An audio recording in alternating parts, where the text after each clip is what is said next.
Hello, everybody, and welcome live here to Dan Wheldon, Remembering a Great. This is the second time we've done this show. Second time we've done this show. Last year was the first year, and now we're here again. We do apologize, by the way. First of all, we'd like to apologize for the rough beginning and ending, because you'll see at the end of this, you'll see me get up and stop the recording, but it's on my Chromebook, which I'll take a picture of right now and tweet us, Instagram it. There you go.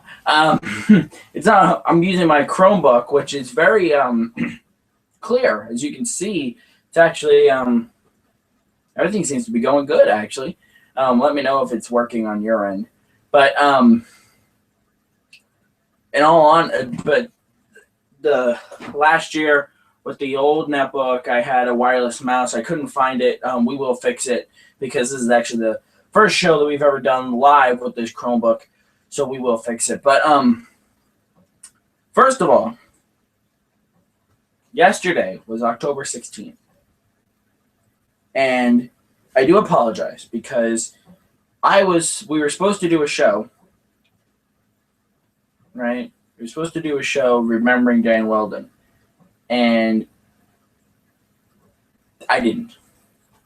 I feel like such a moron because I was laying in bed last night, wide awake, waiting to go to sleep for school, and I rolled over, saw an Instagram from Global Rallycross saying, yesterday we honored blah blah blah blah. You can guess what time it was, but I'm like, oh my gosh.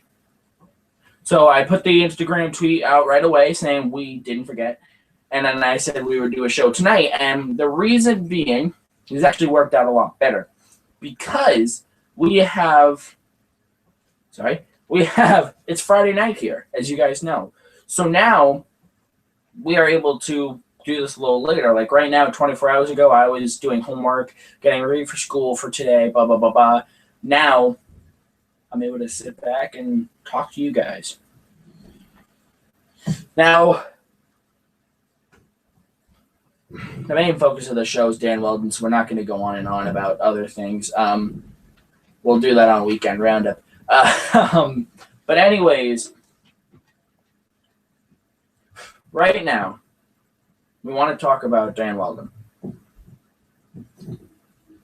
3 years ago today, or yesterday,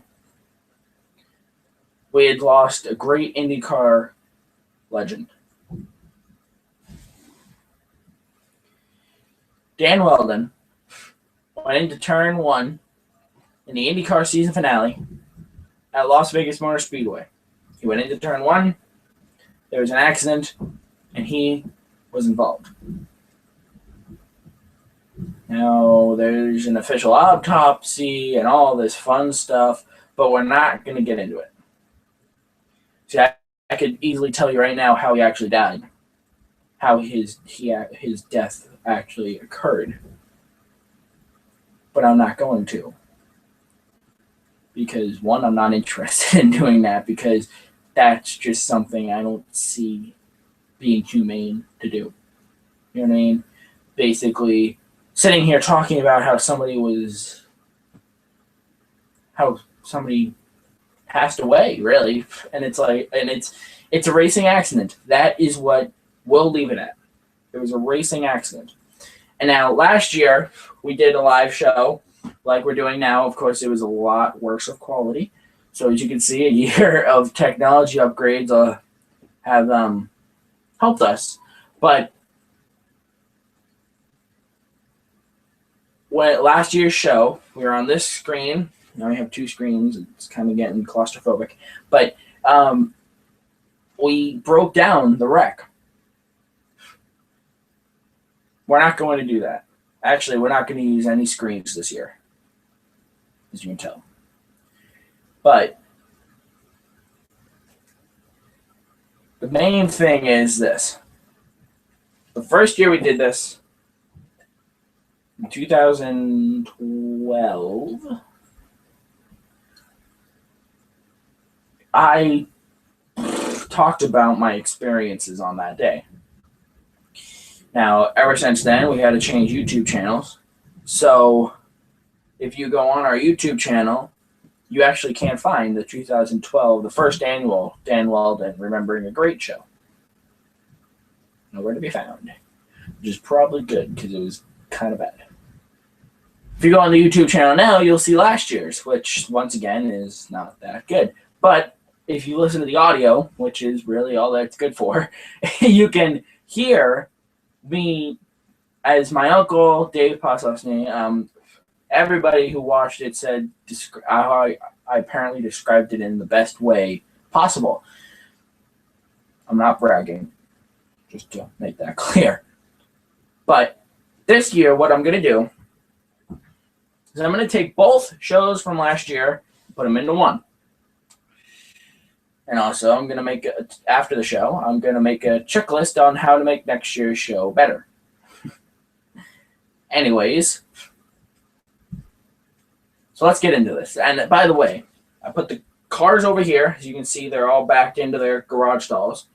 The TVs are off. Chalkboard's blank. Table is empty. I'm in casual wear. My hair, as you can see, is a little bit of a mess. And right now, this is Racing Hotspot laid back. Now, if we were actually really, really laid back, we'd be in a couch right now, but we don't have a couch down here. Anyways, in 2011, it was the year of us planning for the show. You guys remember correctly. 2012 was our inaugural season. But 2011, I experienced my first ever IndyCar race in New Hampshire Motor Speedway. It's actually my birthday weekend, August 14th. My birthday's on August 13th, but August 13th caught a great wheel modified series race. August 14th caught probably the best IndyCar race I've ever seen. Now, granted, I've only been to one IndyCar race, but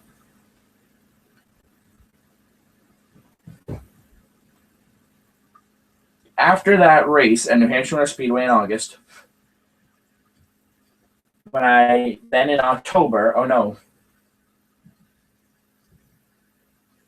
September, we started planning to do the show.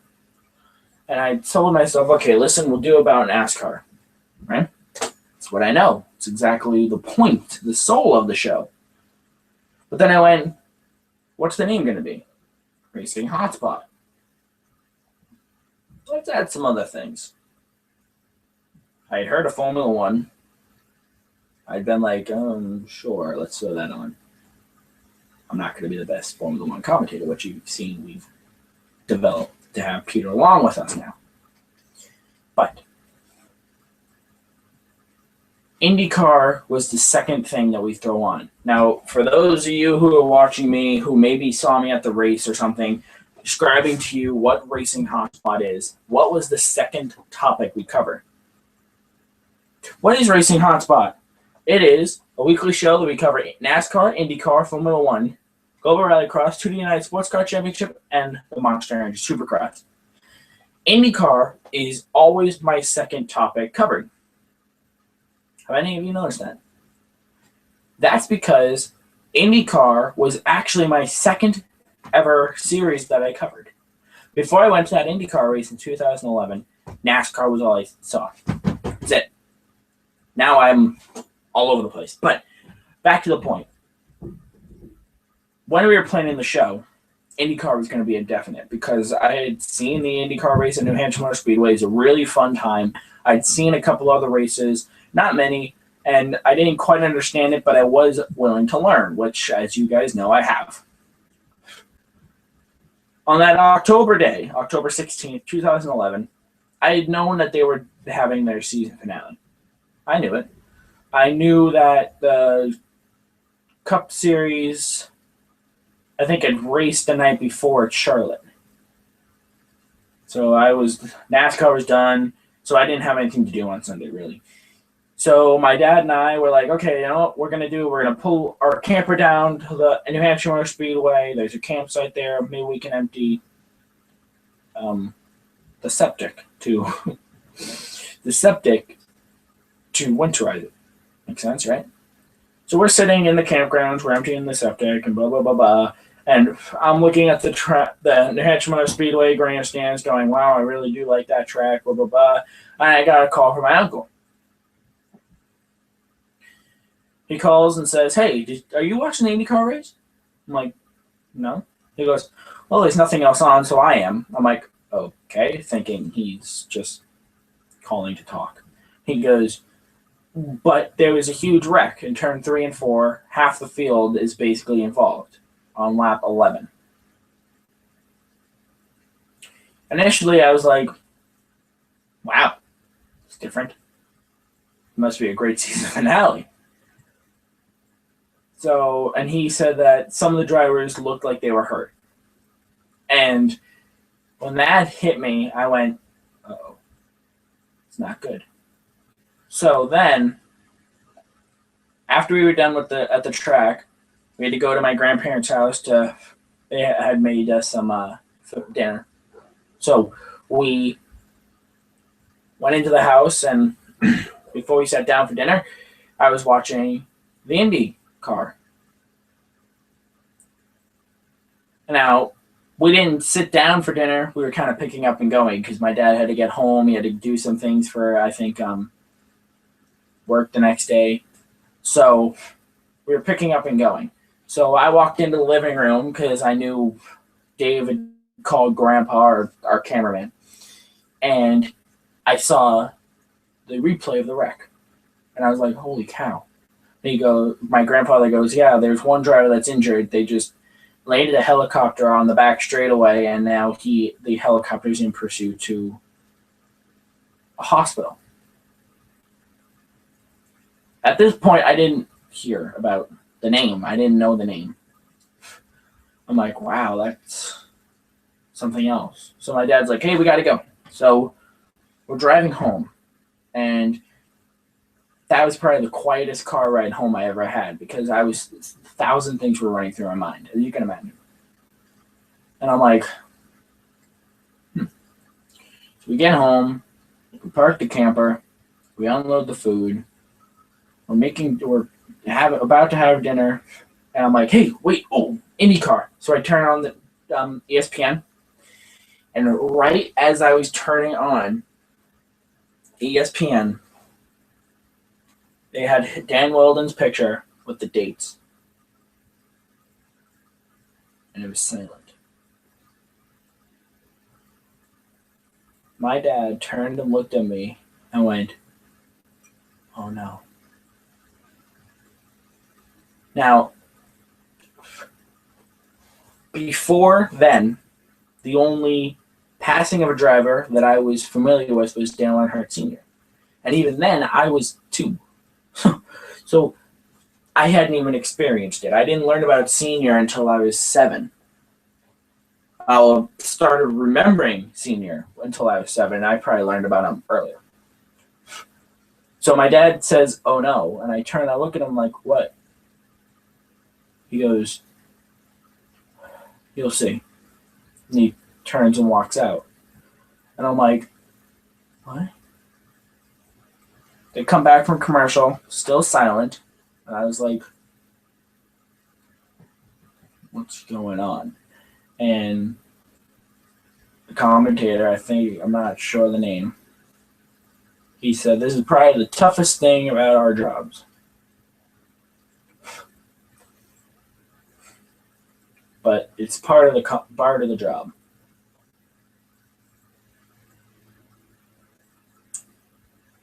I'm listening. My dad walks by, and the announcer goes, "On October 16th, 2011, here at the Las Vegas Motor Speedway,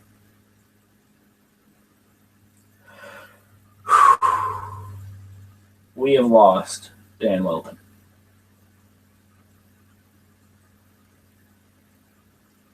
And at first, I thought lost. It's, bear in mind, I was 11. At first, I was like, lost. Did he run away? But then the older side of me jumped in, and I realized what had happened.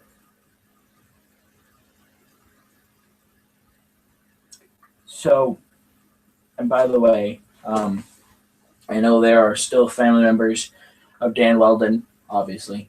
And if they are watching this, I don't mean at all to make this like a joke or anything by the comment I just said, saying, what, did he run away or something? I don't mean to make it a joke at all. And I do apologize if that offends you. And like I said, I don't mean it to be. But just like I said, I was 11. But when I learned about it, I was in the middle of building this show. And I went to bed that night. And now IndyCar was a new series in my life. I had recognized the name Dan Wheldon. He had won the Indianapolis 500. And I knew that. And I was like, okay. And I'm thinking, not the thing that hit me hardest wasn't so much that a driver was lost. It was just that human life was lost. And then, of course, on top of that was the driver aspect of it. So I went to bed that night, had a silent dinner, went to bed early. I was silent. 1,000 things were running through my mind.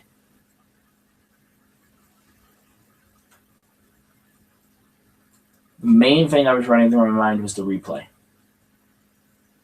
of drivers launching off of each other, one car going into the fence. You guys know who that was. Just the carnage that was created. And at that time, like I had said, we were just building this. So we didn't have the Facebook page. We didn't have the Twitter. We barely even had a website. So there was nothing I could post other than maybe a video. But at that time, I didn't even have the channel. I had nothing other than an empty room that had storage items in it. So there was nothing I could do.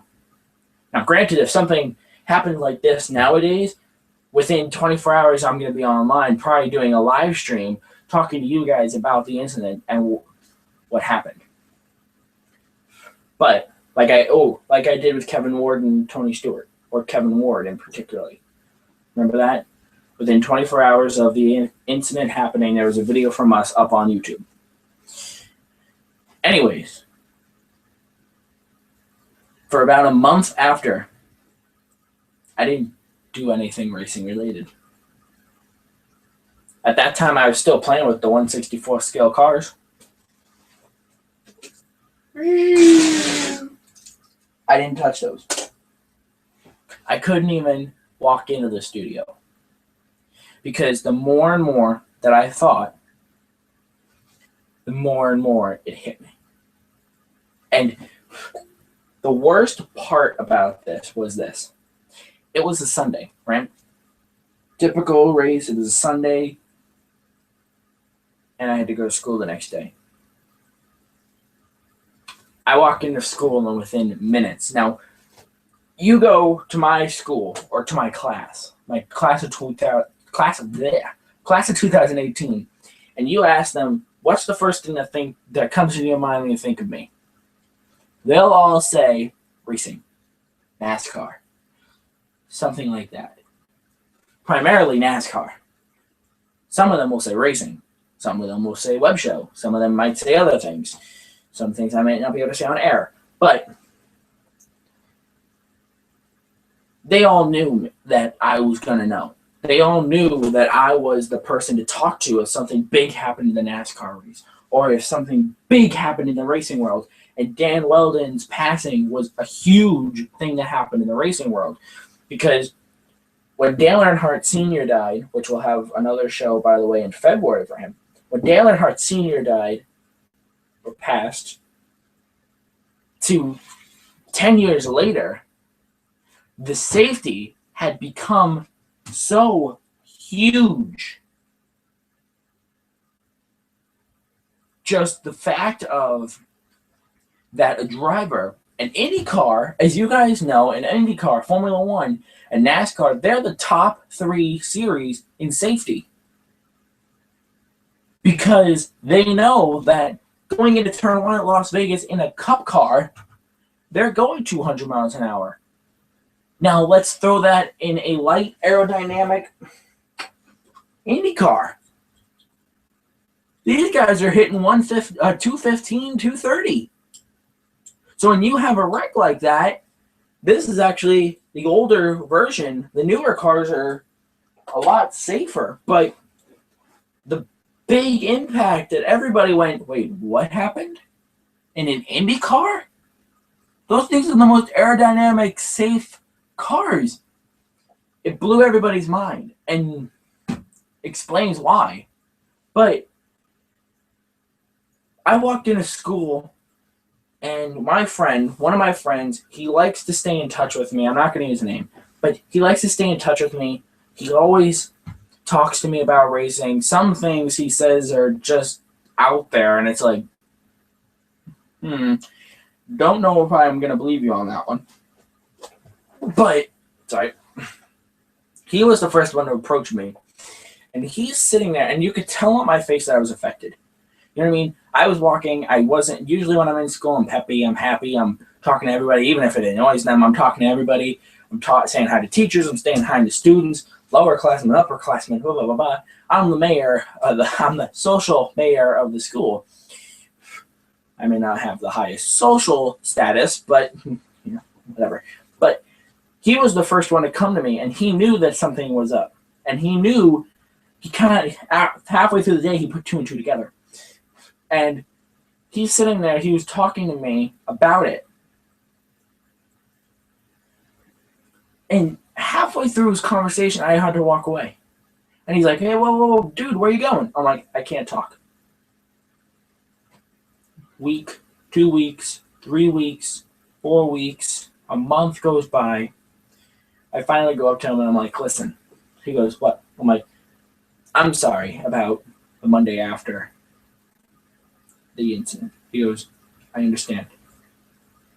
He goes, if something happened like that in my world, or something if I was devoted to racing like you are and that happened and it was a big shock, out of nowhere, I would be the way you were. Yeah, and now, a couple years down the road, or actually a couple months after that, probably about 6 months, in February or March, him and I sat down, we talked about it. And I even pulled out my iPod and brought up a play-by-play of the incident, and him and I sat down and we talked about it. Now, of course, deep down inside, I just want to go and run away, but I'm like, just keep your composure, keep your composure. The first step of moving on is going back to the way things were. I think that's how the saying goes.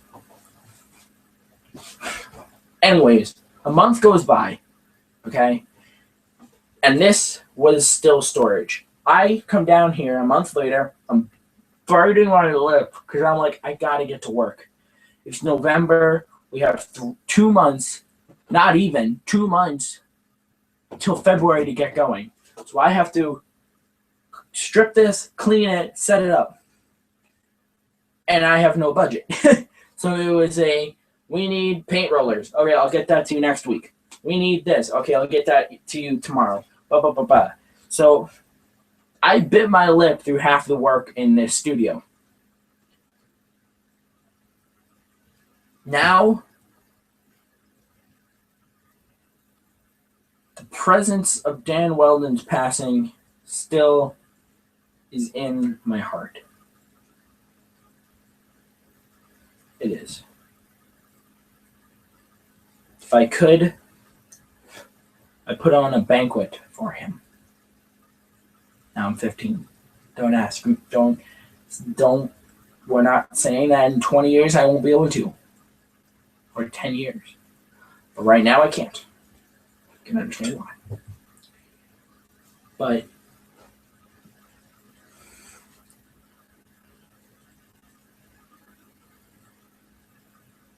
the incident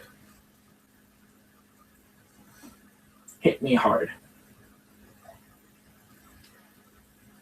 As much as people wouldn't want to admit it, I'm going to. I'm going to come out right out and say it.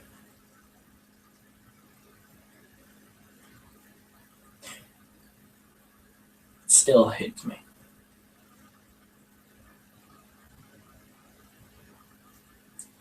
Just thinking about how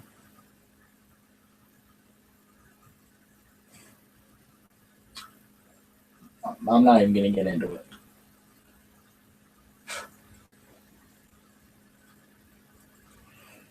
So, we're about 30 minutes in, right? Yeah. About 30 minutes, I think. Yeah, 25 minutes in. Just when you're making sure we don't go that far.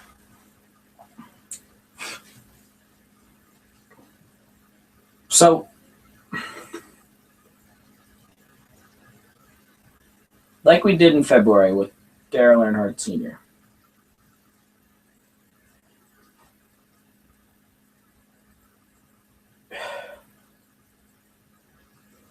we're going to talk about how safeties come, how far safeties come. Even, don't get me wrong, in February it was hard to put everything in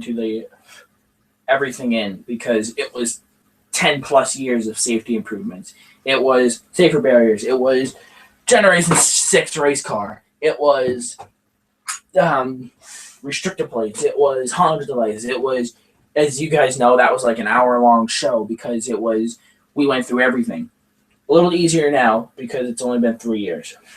Don't get me wrong. The safety improvements in these Indy cars now, you could probably hit it with a tank and everybody would be fine.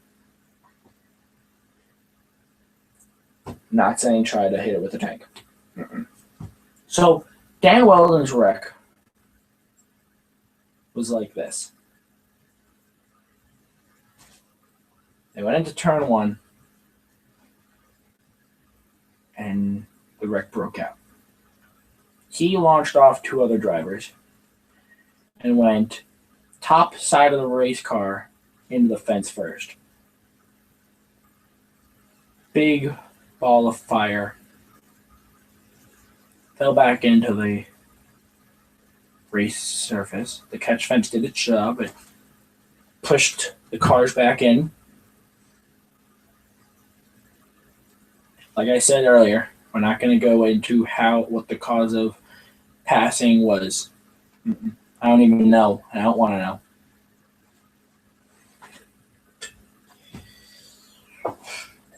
He was pronounced gone, pronounced dead a couple hours later. And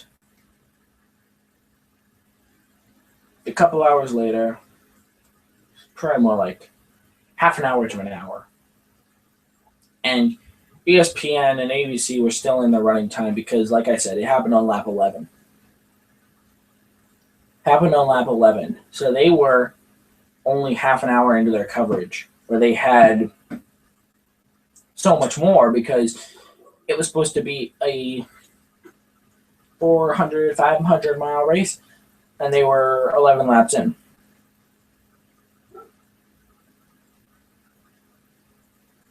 So after they pronounced him,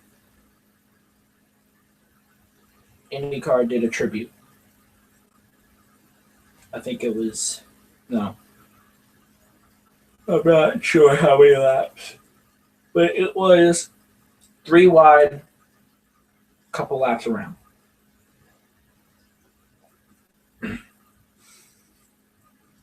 That was the last race of 2011. It wasn't because of Dan Wheldon's passing that it was forced to be the last race.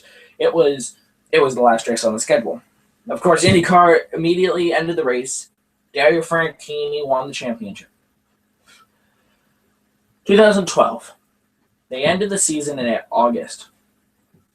Understandable, because they didn't want to go too close to the anniversary. Right away, they introduced a brand new race car. More aerodynamic fit, turbo. The rear wing was so advanced that, let's just say that. And the safety was amazing. We've seen drivers fly over each other. We've seen drivers crash into the fence. We've seen drivers all over the place in the last 3 years, and they've all gotten out and walked away. The worst wreck I think I've seen so far is Dario Franchitti's wreck last year in Houston. Even he walked away. He's fine now. Granted, he retired, but that's only because I believe he thought, okay, you know what? Getting up there in the age, not really much, but maybe I should take this opportunity to drop off, spend time with family. He's become a commentator for Formula E. So yeah, that was like the worst wreck. Now, last year was not a good year for catch fences. I'm going to say. But that was the worst wreck, and that wasn't even that bad. The only reason why he was injured was because when he landed, the back of the car landed first, so he actually got a shock from the back of the seat and the ground. Now, you guys know Indy cars. They're about that high off the track, and their drivers probably have about that much between the bottom of the car and the bottom of their seat. Not even, probably less than that. But drivers' safety has improved so much that it is this now. Helmets, aerodynamics, cars stay on the ground. Only time they get in the air is when there's wheel-to-wheel contact. Helmets, aerodynamics, track safety. A couple of years ago in Detroit, of course, you guys know the Detroit Grand Prix. Along the front straightaway, there's a railroad track. A couple of years ago, they saw that. They put a chicane. Right away, chicane. Over the tracks. Last year, they went, you know what? Let's try something. They removed the chicane. Drivers were flying down the straightaway. Loved it. But every time they hit the railroad tracks, of course, as you guys know, railroad tracks are elevated. So it's like a little hill. They hit the tracks and they would literally hit the tracks and be like,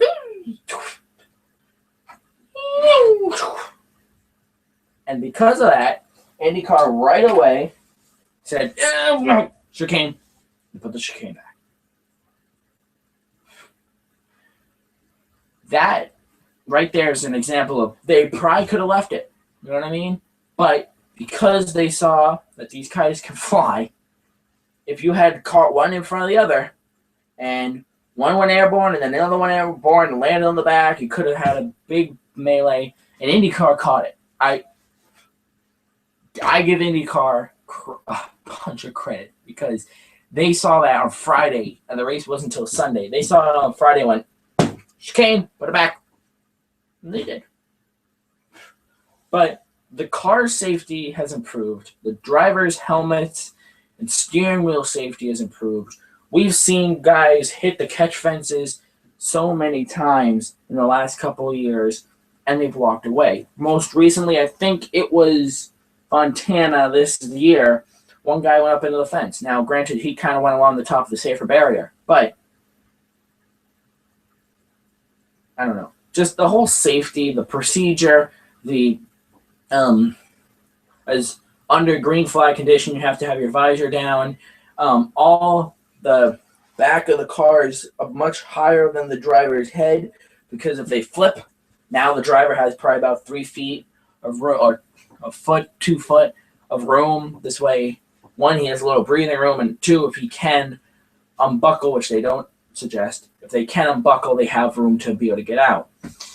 And most recently, because of Kevin Ward and Tony Stewart's incident, they've mandated that they stay in their cars unless it's on fire or upside down. With in NASCAR, if your car's upside down, they tell you to stay in. And that's because they only have about a foot of room. So they could actually, you could have hurt your neck because you're going upside down and you're just dropping all your body weight on your head and neck. And that's not something you want to do. So IndyCar, I believe, is implementing the rule of if you're in a wreck, you stay in the car until safety officials are there. Now, of course, on these street circuits, safety officials are posted every 10 feet. So if there's a wreck in Sector 3, a safety truck's right there. And then that's when they can get out. And, yeah. So let's check the time real quick. It is about 35 minutes into this. So we are actually going to say goodnight. Now, next year we will be back with this. I made a note on my calendar a couple weeks in advance. We'll be back on Friday the 16th next year, I believe.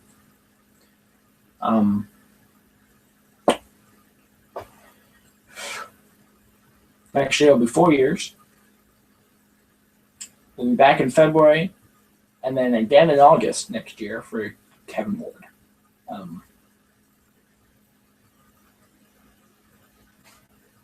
Not sure about the Kevin Ward yet. I think we are. I think we're going to, but we might make that one a high anniversary, 3-year, 5-year, 10-year, 15-year. You know what I mean?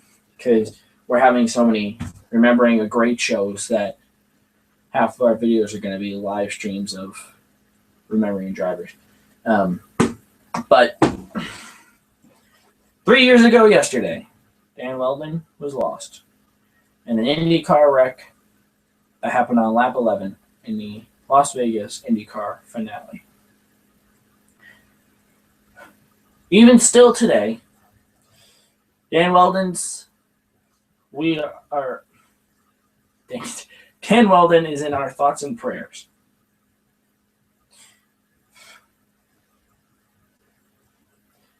May you rest in peace, Dan. Have a good night, everybody. Goodbye.